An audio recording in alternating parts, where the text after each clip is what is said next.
Now, having secured a 6-month repayment break for its debt service obligations to the Paris Club of International Creditors on Monday, Kenya will be eyeing more relief from other lenders to help it weather the COVID-19 pandemic. But as Victor Kiprop reports, so bad is the situation that Kenya may need to ask for more from its main external creditors, including China, above the short-term relief currently being offered by wealthy nations. Monday's announcement by the Paris Club of International Creditors that it had accepted Kenya's request for a 6-month break in its debt service obligations was certainly a much-needed relief, but we talk about 32 billion, which is the almost 10% of what counties receive.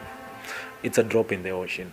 It doesn't work that much for us because our debt problem is bigger than that. It's not a short-term thing that you can say you create a space for 6 months and then you can able to solve your problems. I think the structure of our debt is one of the biggest problems that we have. Before making a complete U-turn and agreeing to defer on some of its debt payments, Kenya was on course to spending 904 billion shillings in debt service obligations in the current financial year, meaning the temporary debt service suspension could give the country some breathing room by freeing up more resources for government spending. But with the taxman likely to miss his revenue collection targets and the Paris Group deal freeing up just 32.9 billion shillings, pressure has been mounting on the government to seek more debt relief from other lenders, including China, the country's largest bilateral creditor, accounting for about 21% of the country's total external debt.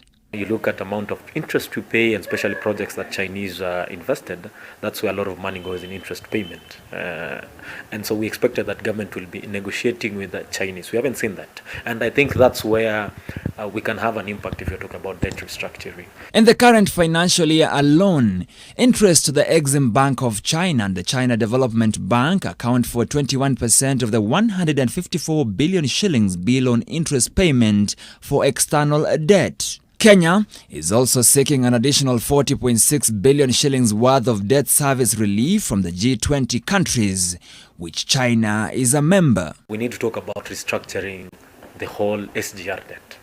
And I think Parliament raised that issue. We need to renegotiate the whole deal of the SGR and payments because it's quite expensive.